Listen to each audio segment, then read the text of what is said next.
guess the question then begins, right? If our bylaws and this verbiage didn't change from how they state today, which is we use Robert's Rules of Order as a guide, do we consider putting a special clause that says if somebody makes a motion to move a question, the chair will ask if anybody else has any comments to make if they haven't had that chance?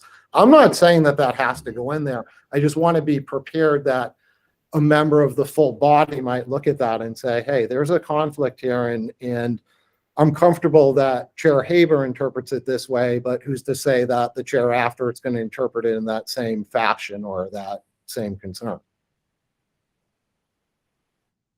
I can recall a couple times when a motion was made and somebody moved it right away, right? And I'm not saying that sometimes is necessary to move business forward. So it's scary to say, hey, 16 people here, everybody's got 2 minutes and can speak, and everything we discuss now takes 30 to 60 minutes. The chair should have the liberty, in my opinion, to move or facilitate a conversation or move it along.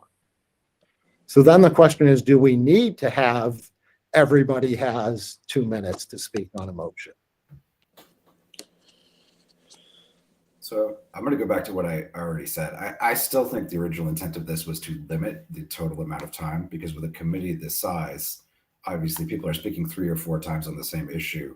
You could talk for hours about the same thing. So I still think that was the rationale for having this, although, like I said, that's not literally what it said. You know, if someone moves the question, you still need a majority vote in order to approve that. In general, I don't like moving the question if there's people who still want to speak to an issue. On the other hand, you know, if we've talked for 40 minutes about something, it's probably time to, everyone's probably made up their mind and we can probably vote on it. But I guess my suggestion would be to make it say what I thought it did say, which is a maximum of 2 opportunities to speak. Or up to 2 opportunities to speak.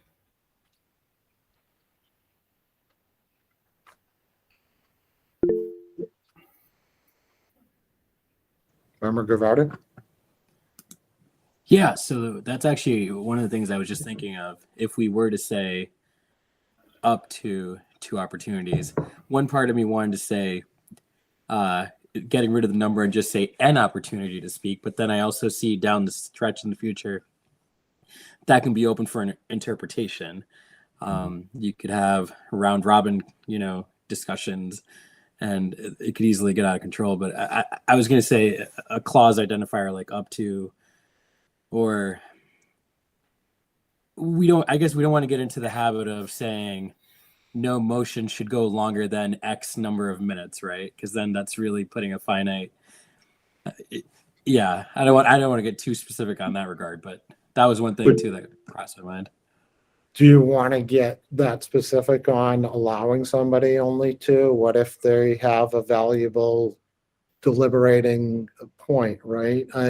So I don't know. Again, I don't know what the answer is here, but I'm not sure if putting any stipulations on it will accomplish the desired output. But let's continue the discussion here. Member Haber raised her hand, I think.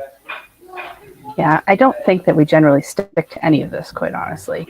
No. In my years, not just with me, but in my years in the committee, I don't remember speaking to this. It feels like if there's a few people who know more about a topic, or a member's one who's making a motion, that they should have maybe an opportunity to speak more if they have something valuable to give. And I don't know what's in here now, but the old bylaws did say about the 20-minute per topic that could be extended by the chair if needed. Which we've never really gone by either, right? No. And I don't know if any of it's necessary. Right? And that's what I wonder if, like, do you want Randy or somebody sitting next to the chair saying, on the time, you're at 20 minutes. We've got to, right? Member Beardmore, it looks like you've got something to say on that. Well, yeah, and I was going to say just what Sherry said. I like the idea of going to the chair for management of as needed. Because we're adults and we should be able to use common sense. And if the chair has to step in on a particular topic, that's the power of the chair, and it falls to his or her roles and responsibilities. I think if there's any ambiguity in the bylaws, then we should try to address them, but we're not going to be able to come up with like a catch-all for everyone for every situation. It's just we'll be our own thing. I mean, I'd almost, Jim, can you pull up the original ones? Yeah. That you have. And I just want to have Jim pull up the original ones to see what they look like, and I have color coding in there of what was changed on the proposed one. So if we could just scroll down to, it's around the meeting. Keep going, meetings right here. No, keep going, sorry. Okay. It's around the schedule of the meeting, the agenda, parliamentary authority right here. Keep going, just so we get all that. All right, they're right here.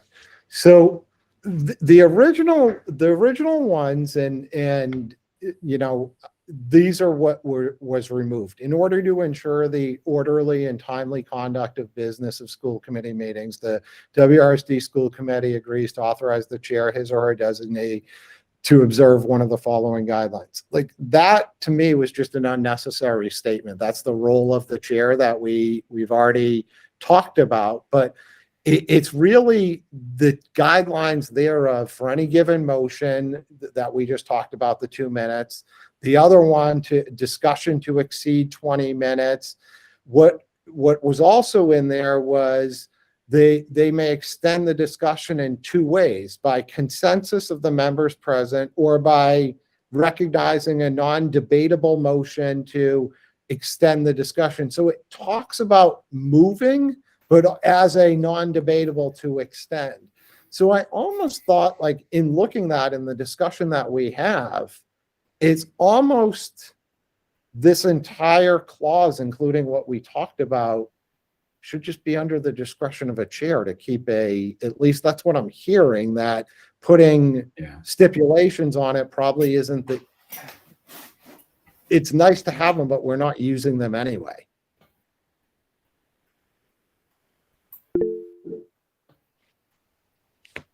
Okay to move on. Yeah. Yeah, I think I agree with you, Matt. I think it should be I think we should leave it to the discretion of the chair, because the body can always override the ruling of the chair. I think if the body feels that the debate's gone on for too long, someone can move the question and we vote on that. Or, if the chair makes a ruling and the majority doesn't agree with it, they can override. So I think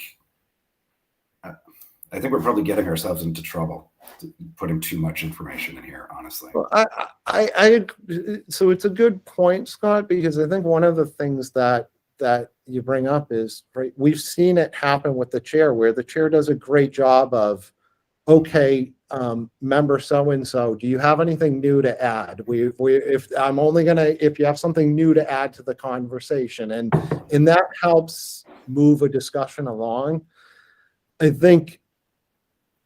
All right, so we can pause there on this discussion now, if that's okay, and just kind of move forward. But what I was afraid of when I was reviewing this is to have a situation where there's a really important debate that we're talking about, and somebody's kind of calling point of order because our bylaws say this, and we just reviewed our bylaws, and why aren't we following that?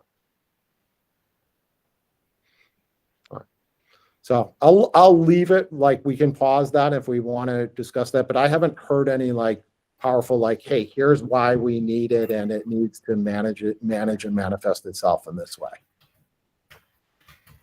All right. So the other piece, Jim, can you just pull up the draft bylaws again? Yep.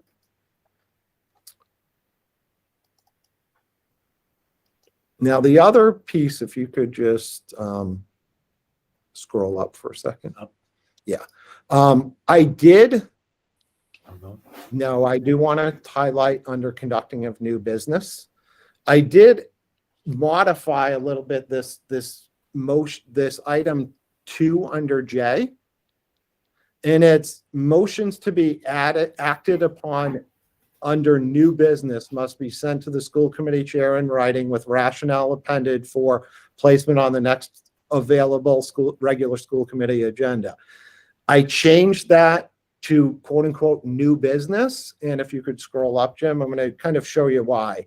Because as we think about the agenda of a meeting, I wanted to define, because the one thing that we heard is, what's the difference between new business and unfinished business?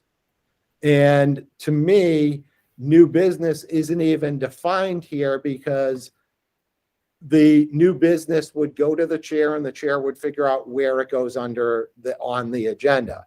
But there has to be, I believe, an item that talks about new business requests.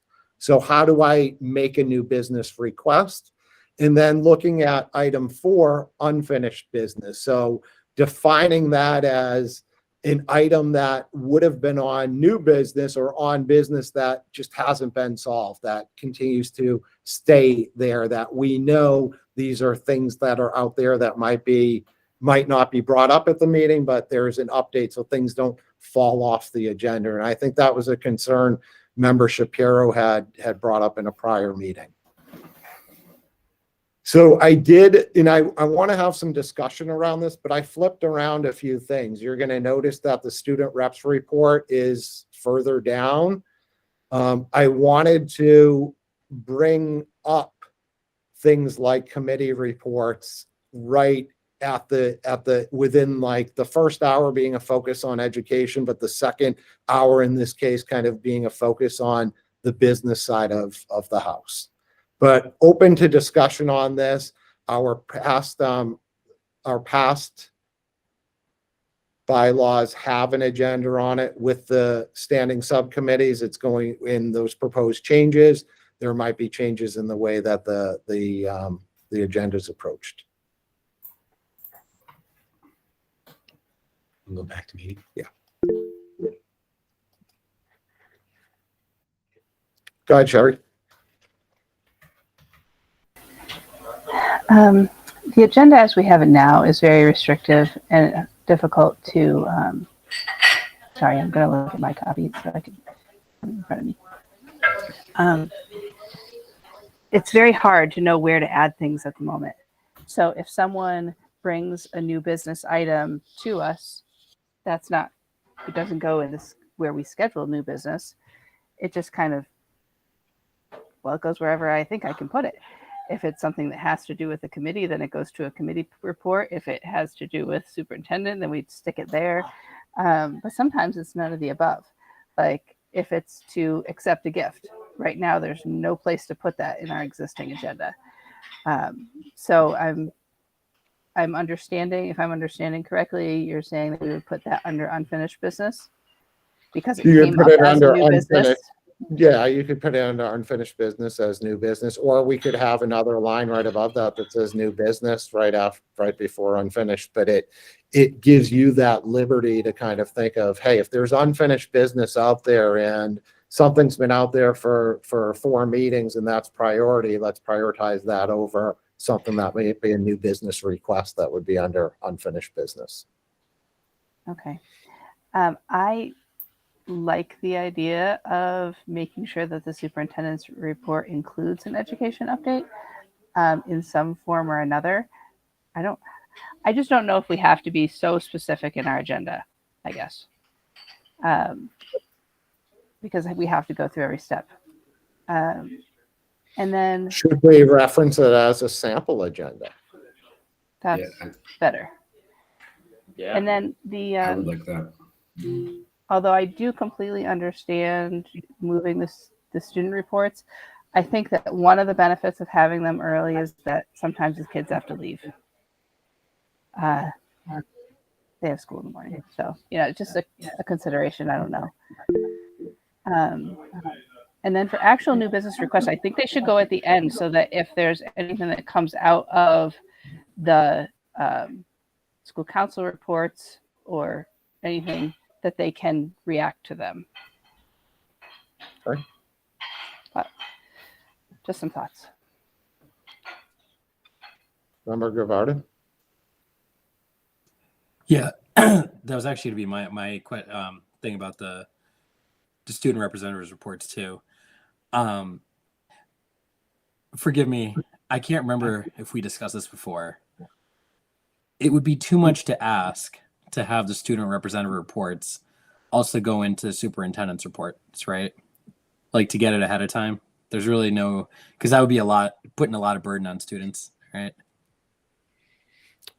I think the request could be made. That would be an ideal scenario, right? Yeah. But I think about the life of a student as well in terms of, gosh, I got this public meeting that I'm going to be under lights and I've got a test to study for tomorrow, and I would rather the student prioritize effectively, right? Yeah. So no, so in light of that too, I was just gonna say moving them, if we're going with the education in the front and the house business in the second half, hypothetically, yeah, bumping them up above the subcommittee reports was one thing I was thinking. Yeah. So it seems there's a desire to move them up in the first, I'll call it the first hour or the first half of the meeting. Yeah. Okay. Member Runstrom, I think you have your hand as well.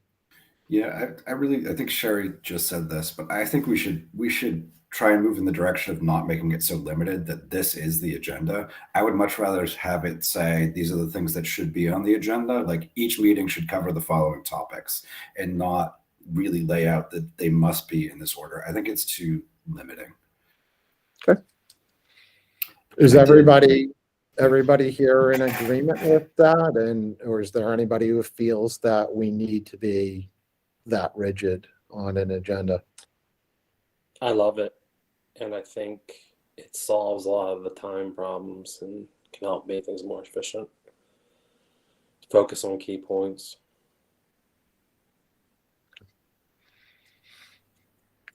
So if we look at it as perhaps not as even saying a sample agenda, that these are the key points that should be part of the agenda, and we know as a chair is part of your responsibility of managing a meeting is to furnish that agenda and work with the superintendent and Randy to do that. As needed, as required per meeting, as the topics. So are we prepared, because this is my feeling is I think that this is going to be a change that's going to be, there's going to be, when we go to a full school committee, there's going to be some resistance to a change of going from very rigid and defined to very loose. So we're probably going to be a discussion that's going to be more debate than what we're seeing, I think, here. I could be wrong. I think you're right.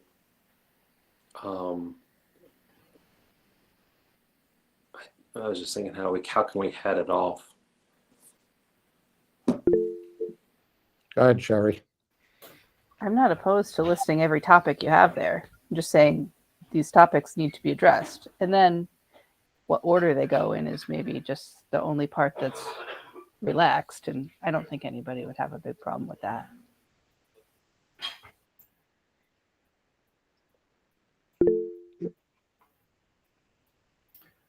That was me again.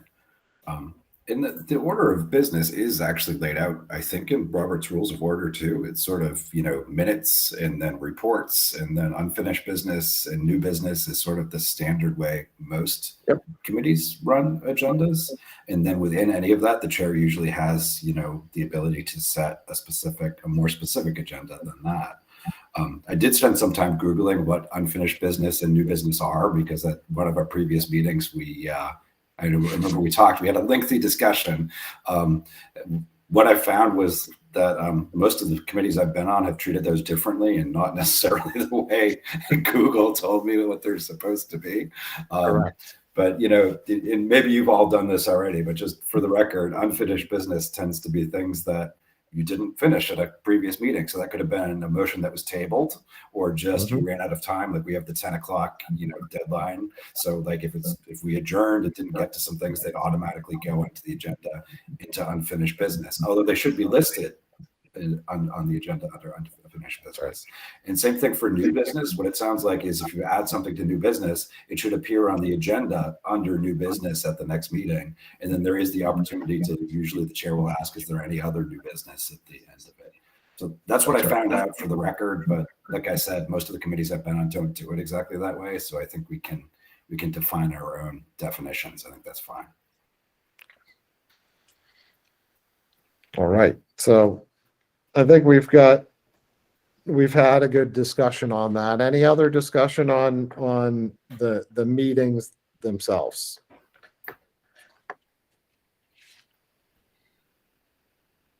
Jim, do you want to pull up the original bylaws? Mm-hmm.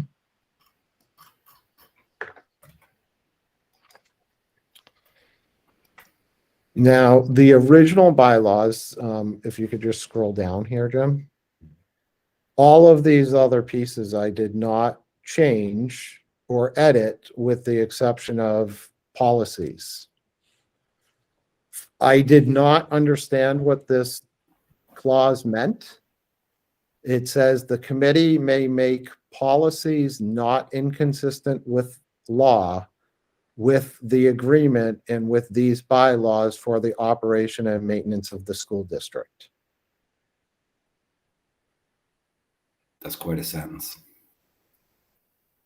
Not inconsistent, just hung up. I couldn't, and I was saying, why is this even necessary? Like, we as a governing body can't make law. The law, it says right at the beginning what our school committee is and what, so I'm just wondering why that's necessary.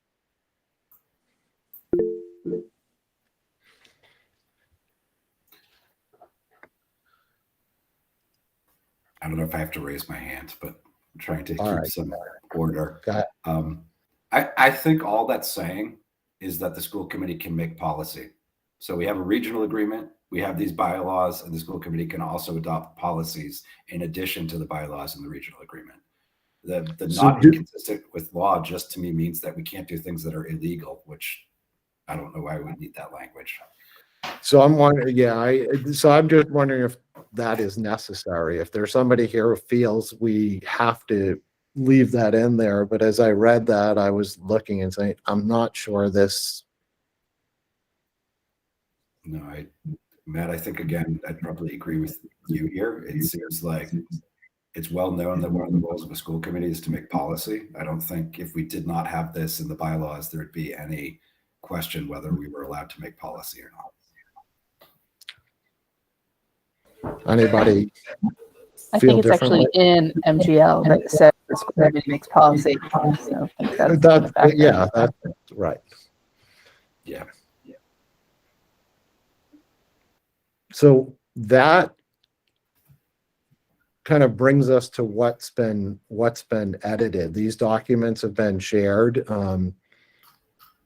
We've made it pretty far as a subcommittee. And this is, if there's no specific discussion on these bylaws and the edits, I think this is one of these opportunities. The next item is to talk about our scheduling our next meeting, but this will kind of transcend into that. I did ask Randy to put a meeting together on the 27th. And my thought process was this, is that at some point we should probably write up a letter, a recommendation to the full school committee in terms of, this is our recommendation after being charged as a bylaws subcommittee, and probably have something that we give to the school committee members, because one of the things we have to do about bylaws is any changes have to be presented 14 days in advance, and you still have time to edit those. It's just a matter of if you present that. But my thought process was give people some time to digest it. But but give us an opportunity at our next meeting to really finalize what those recommendations are, get those out, and then perhaps ask the chair for, an appropriate time when this can be brought to the full school committee for discussion. And I was looking at maybe like the second meeting that we have in January, towards the 30th or the end of the month. Maybe that's the appropriate time to do that versus the first meeting right after the break. But I'm open for discussion. What I was afraid of is I didn't want this subcommittee to be one that something gets presented, then, hey, go deliberate this and modify that, because I'm not sure if that's what our charge is, to take feedback and then go change this to that versus just review it and here's our recommendations. I don't know if we continue to do that and give that path, or if there are desired changes at the full body to just do that at the full body. And I'm open for discussion here in terms of that. I don't think our charge was defined so definitively, like what means the end. Is it when you make a recommendation when you do this, or do we take it the whole way for feedback?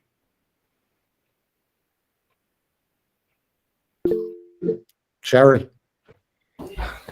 I'm open to either way. I do think that if you guys present this and be discussed at a full meeting for people to give their opinions, that we're going to need a long time. We're going to have to, dedicate a chunk of time to this, so that everybody has the chance to say what they want to say. And there's a lot of sections. So I'm Do okay you with call a special meeting for it? Or do you just have a meeting where it's really the focal point of the agenda? So we have I that don't know. discussion there. I don't know. I'm not sure. I think with 3 meetings in January that I don't think we're gonna, that calling another one would be difficult, I think, for a lot of people. But I don't know. I'm open to feedback. So one, Well, I want to make sure, right, when we do bring it to the full school committee, somebody could say, I'll make a motion to accept these, and then that could start the change of those bylaws taking effect. So I want to make sure that we're also looking at it from a timing perspective, and that the school committee as a whole, I mean, you're not going to get everybody to agree on everything, but that there's a feeling of, hey, I'm comfortable with when and how we're moving forward with these changes. Go ahead, Sherry. Yeah, I think we just have to be careful if we start with a motion, because then it can only get amended twice. And if somebody who doesn't know goes and says, I want to amend it with this change, and then and that gets, you get what I'm saying. That could be dangerous. So maybe we make a motion to review them so that we can then talk about it, and then we talk about it, and then we make a motion to accept them or something. Yeah. I don't know who was, I think Scott, you might have been first with the hand up. yeah. So I separating it into 2 motions makes sense. I could see some logic in just asking for feedback offline as well, like presenting them, maybe doing a quick discussion, and then saying, if you have, asking for written feedback to discuss at this meeting. I can just imagine a full discussion of these taking several hours. So I'm trying to think how we can make that more efficient. So I'll give you a thought on that before going to Member Govardhan, but do we perhaps look at maybe the meeting that we have scheduled next, providing those recommendations, and then having another subcommittee meeting that we schedule just for feedback, like we did before, rather than, granted, we can still have that discussion at full body, but do we allow for our subcommittee to have that meeting of just feedback for that and schedule a meeting around that? Food for thought, Member Govardhan? Yeah. So the other thing I was thinking of with the 2 amendments to a motion. So if we took every one of these changes, I was wondering if there was any way to go make a vote recommendation by recommendation, but then I realized then that would turn into a super long meeting, like special town meeting style. So that was the only other thing that was on my mind, thing, okay, yes, these are a lot of items, but you could take recommendation by recommendation. But actually, in light of what you just said, I think that is the way to do it. I think what you just mentioned is a little bit more efficient way to start there. Maybe, I don't know. I'm kind of torn now too between the two.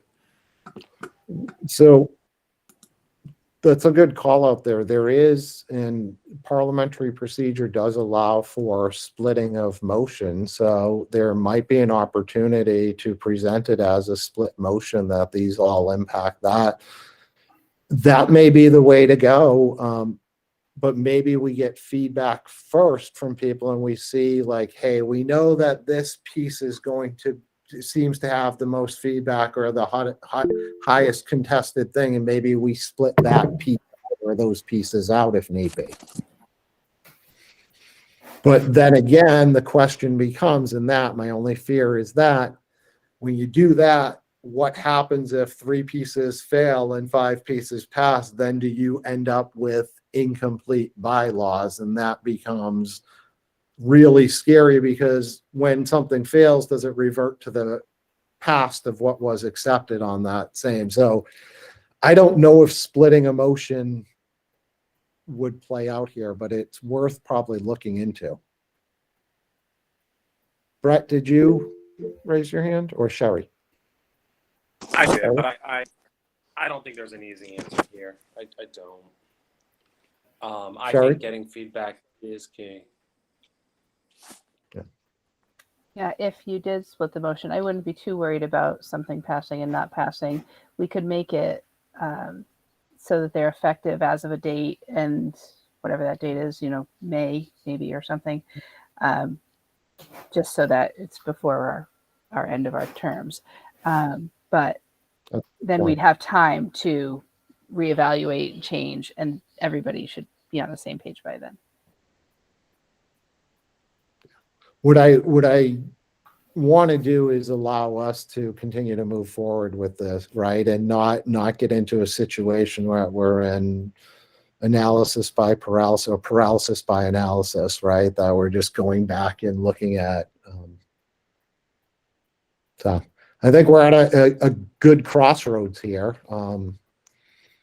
So perhaps we keep our meeting for the 27th. We review what those would look like, and perhaps recommendations. And at that meeting, we can put on the agenda kind of the discussion of when we want to schedule perhaps a feedback meeting. I think what I'm hearing is it's preferred to have a feedback meeting as a subcommittee versus prior to a deliberation at full body. I see a lot of head shaking. Yes. Just one more feedback opportunity, since we already had one round of feedback. We want to make sure we did capture people's feedback from the last round, and then try to move forward. Or even it's almost like an unofficial vote where you kind of feel the crowd and say, hey, what do you guys really feel? Where's the weakness? And maybe we go back and work on the weakness before and make sure it's solid before we take it for a vote. Yeah. Scott? Yeah, I think so. I agree. I think we need one more round of feedback. I feel like the initial feedback was mostly on the existing bylaws and then some general themes where we were headed, and we got feedback on that. But I think we should give people an opportunity to comment on the draft bylaws, the new draft bylaws, before we move to voting. Mm-hmm. Matt, would you want to present the changes and then get feedback, or would you want to just send them out?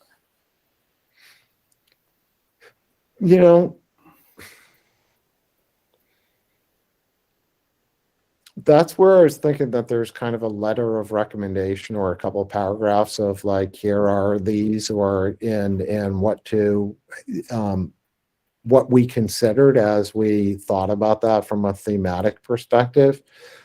I do think presenting them makes sense, but it might not be until after feedback. That would be my people, because we're going to have bylaws that just people can read through versus a presentation of just this, and that. And I think when we come back and present, then it's addressing some of the things we had feedback on, and you can give a bigger picture presentation.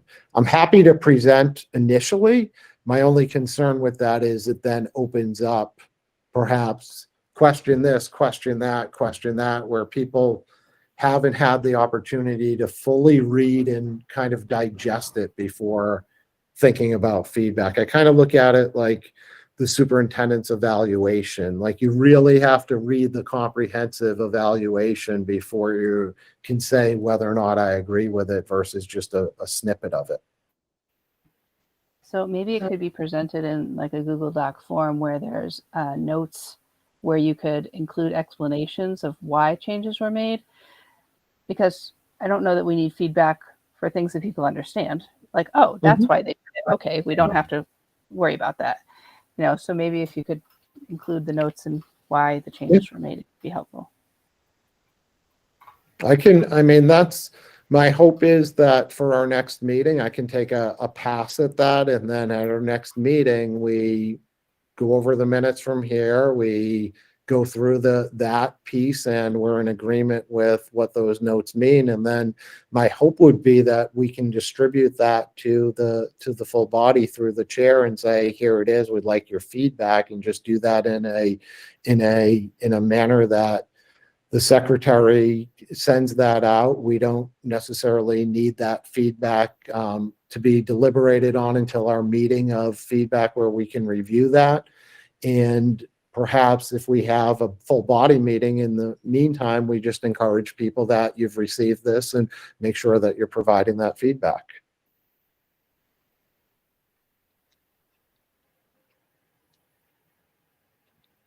I'd love to get to a point where everybody's like, I'm working as this body's been working. Like, we have a good discussion and we move on beyond it. But I think there are going to be a couple of things that probably some people are sticklers on, and it's probably good to get ahead of that. And feedback's the only way to draw that out. I would hope I'm sorry, I should have raised my hand. We do also have to, I just want to make one point before I lose it, Sherry. We do also have to keep in mind that the changes to bylaws and that 14-day notice. So even if we send that out, we still want to be cognizant, like when we put it on the agenda to discuss, to have where a motion can be, that we're being as transparent as we can. We're not saying, hey, we sent you that out in December 28th and we've made 17 edits and now you're looking at it for the first time. Like, I'd love to be able to get it out to people in advance. So if there are concerns before a meeting like that, that somebody would perhaps address them beforehand. Go ahead, Sherry. And I do like seeing the new bylaws as just the straight new document, but also if we can do a document, maybe that's where the notes go, of like why things were deleted, especially, and making it clear what's being deleted or what's being revised. It might be more cohesive for the people who have not been looking at it repeatedly. Yep. I've got to work with Randy. I guess she has a PDF editor and I need to get access to that so I can maintain it in a PDF file as well. So everybody comfortable with that kind of the next course of action for meetings? Yeah, I think so. Okay. Yeah. We're on good timing here. It's 7:23 and I can take a motion to adjourn if people are comfortable with that. I just have one more thing about the bylaws before we adjourn. We can talk about it at the next meeting.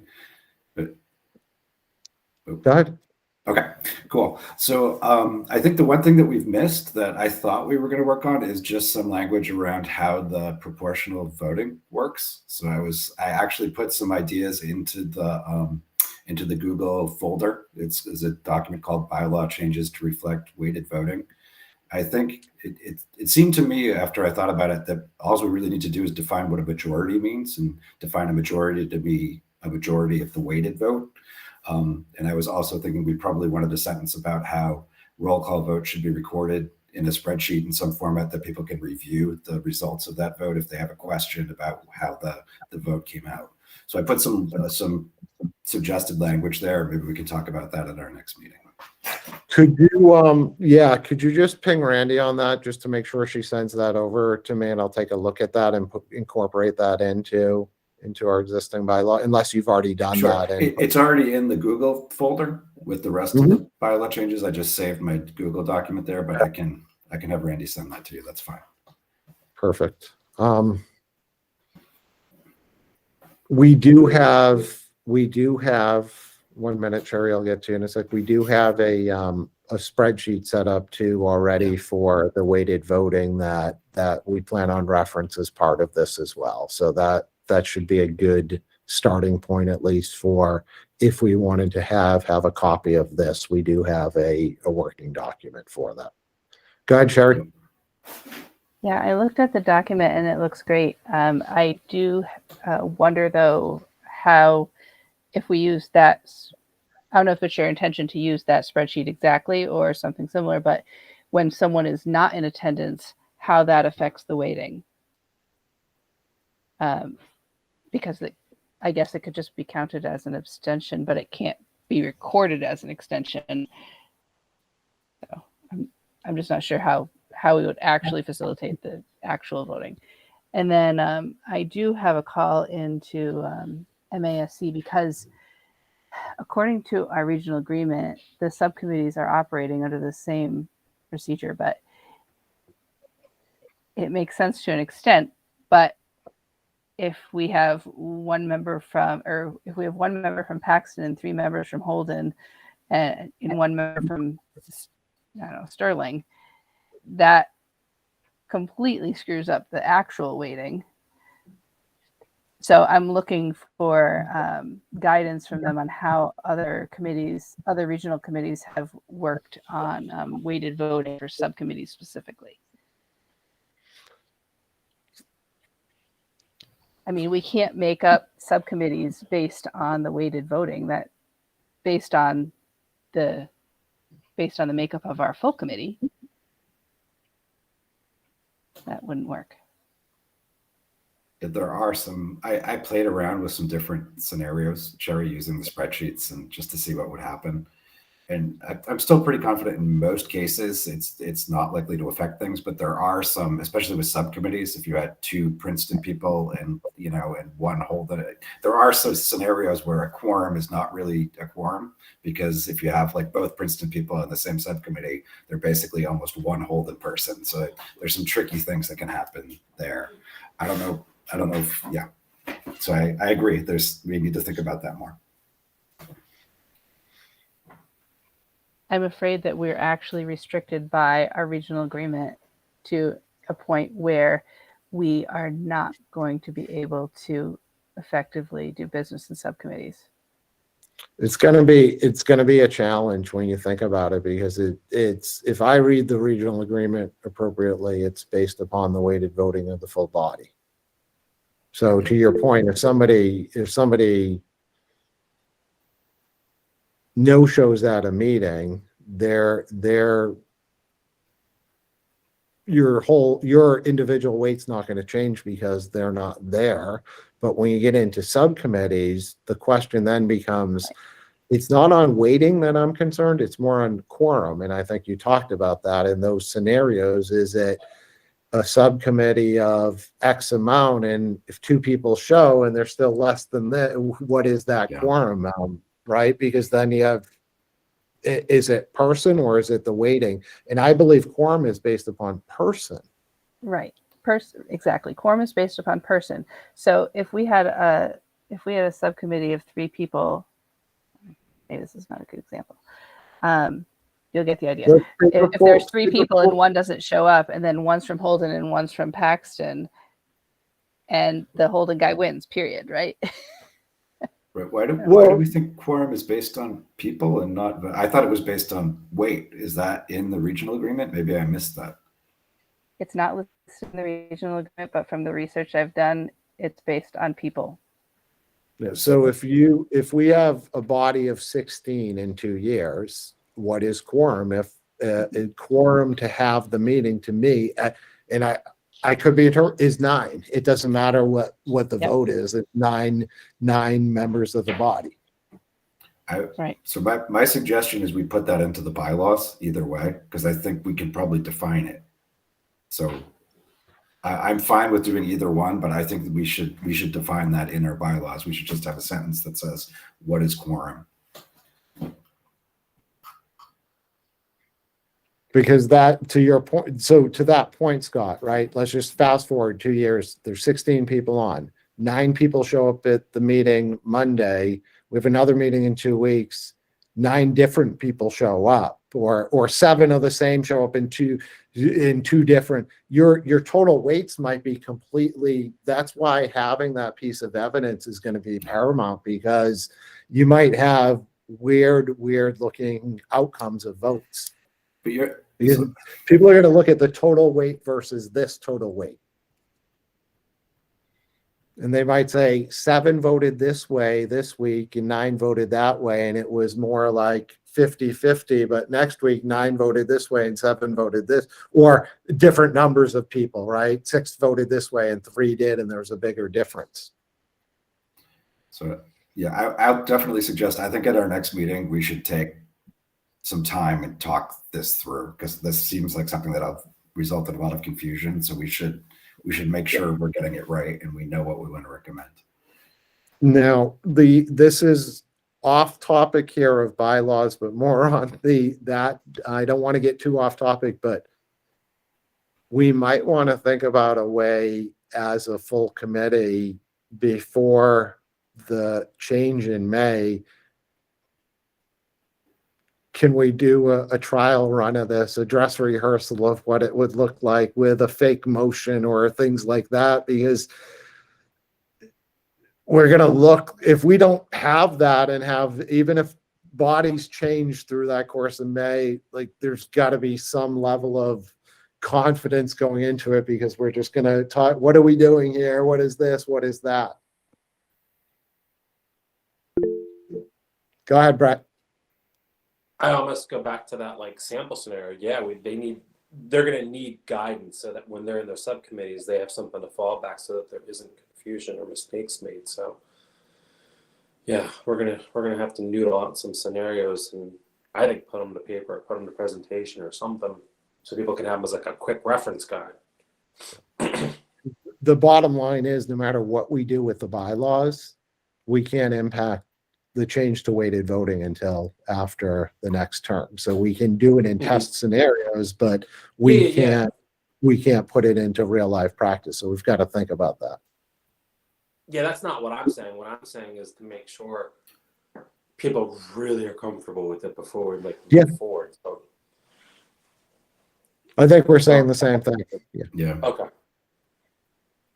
Well, I was saying like actually do a quick reference guide, like you remember, like that little like card that they have with the laws, like something they can just like.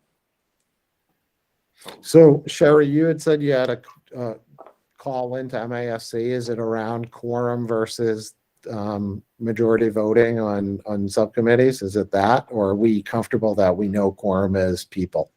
Oh, I don't. Can you guys hear me? You're all frozen on my end.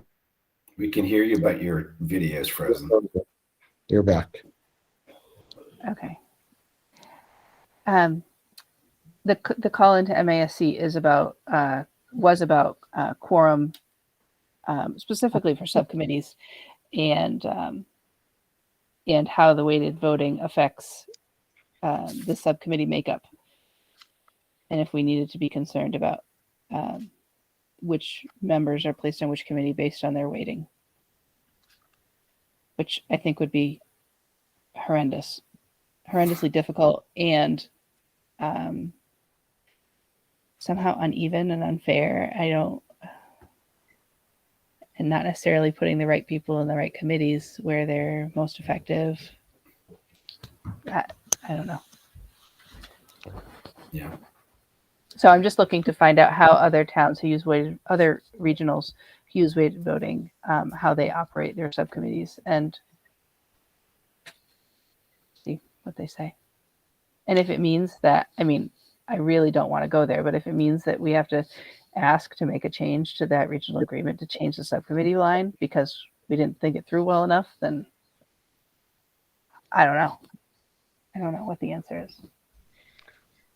But I'm concerned about it. So I want you to think about the option of, if it is something that warrants concern, is maybe there's a ad hoc subcommittee that investigates that and is just charged with figuring that, if we think it's a really big concern. Because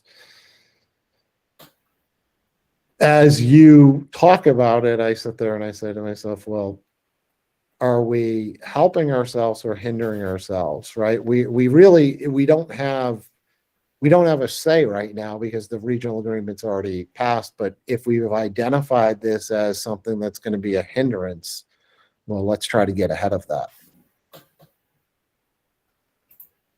Because we came into this with a discussion of let's be more efficient in our subcommittees and our committees. And if there's a concern that the governing agreement of the regional agreement has something in it, well, so be it. If we need to figure out a way to modify that, then we might have to. Yeah. It's actually, when you look at it, it's going to get worse when we get to 16. It's not as bad Yeah. at 19. It gets worse. So we actually have a little bit of wiggle room where we probably can get away with things the first year that might be more of a problem the second year. Mm-hmm. Which gives me a little bit of relief if we did have to modify a regional agreement, that we could get ahead of that with the towns and not deal with special town meetings and things like that. All right. Well, good discussion, Scott. We'll bring that up at the next meeting too, to discuss further those clauses. So it's 7:37, and I can take a motion to adjourn if there's no other discussion. So moved. Second. Moved by Member Runstrom. Who seconded that? That was me. Mark. Brett. Okay. Come Sorry, on. you're delayed on the video, Brett. It's really weird. I'll go in roll call vote in the order that I see you. Member Runstrom, Renstrom, yes. Member Beardmore, Beardmore, yes. Member Gavardin, Govardhan, yes. and Member Lavoy, yes. I wish everybody a happy holiday and safe holiday, Same. and stay warm. Yeah. Thanks. Thank you, too. guys. Bye-bye. Next week.